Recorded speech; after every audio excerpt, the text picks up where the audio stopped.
Hi friends, శాంతి బంగారం కిచెన్కి welcome. ఈరోజు రెసిపీ ఏంటో తెలుసుకుందామా? మా అత్తయ్య గారు ఎంతో ఇష్టపడి చేసుకునే రెసిపీ ఇసుక దొందులు కర్రీ. అది ఎలా తయారు చేసుకోవాలో చూద్దామా ఫ్రెండ్స్? మా అత్తగారికి చాలా ఇష్టం. మా అత్తగారి పేరు లక్ష్మి. ఆవిడ మనతో లేకపోయినా ఆవిడ ఈ కూర రూపంలో మనం చూసుకుందాం. ఆవిడ ఎలా తయారు చేసేదో నేను అలా తయారు చేసి చూపిస్తాను ఫ్రెండ్స్. ఇప్పుడు ప్రిపేర్ ఎలా చేసుకోవాలో చూద్దాము. ప్రాసెస్లోకి వెళదాం. వీటిని ఇసుక దొందులు అంటారు ఫ్రెండ్స్ మా సైడు. వీటిని ఎలా శుభ్రం చేసుకోవాలో, కర్రీ ఎలా చేసుకోవాలో చూద్దాము. ముందుగా వీటిని ఇలా శుభ్రం చేసుకోవాలి.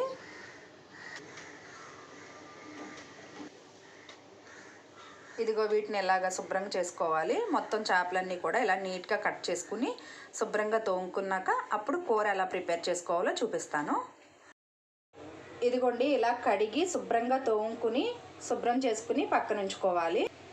ఒక పెద్ద ఉల్లిపాయ కచ్చాబచ్చగా మిక్సీలో పట్టుకోవాలి.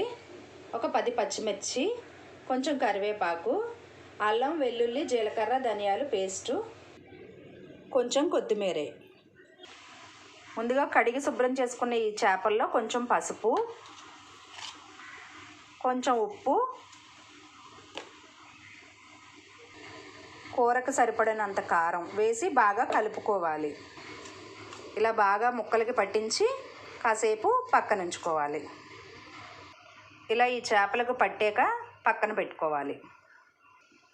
తర్వాత ప్రాసెస్ చూద్దాం. ఇప్పుడు స్టవ్ వెలిగించి బౌల్ పెట్టుకోవాలి. బౌల్ వేడయిన తర్వాత కూరకు సరిపడా ఆయిల్ పోసుకోవాలి. ఇప్పుడు కూరకు సరిపడా ఆయిల్ పోసుకోవాలి. ఆయిల్ వేడైన తర్వాత కరివేపాకు, పచ్చిమిర్చి వేసుకోవాలి. మళ్ళీ కొద్దిగా పసుపు కూడా వేసుకోవాలి.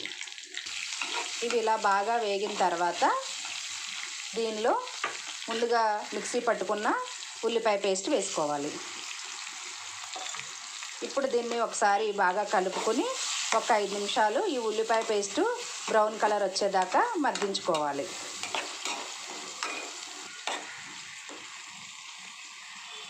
ఇప్పుడు దీనిపైన మూత వేసి ఒక 5 నిమిషాలు మగ్గించుకుందాం.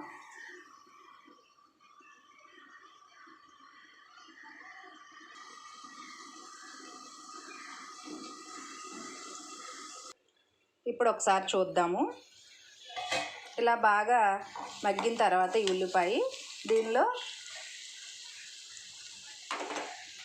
అల్లం వెల్లుల్లి పేస్టు, జీలకర్ర ధనియాలు కలిపిన పేస్ట్ వేసుకోవాలి. వేసుకుని ఒకసారి ఇలాగా బాగా మళ్ళీ ఫ్రై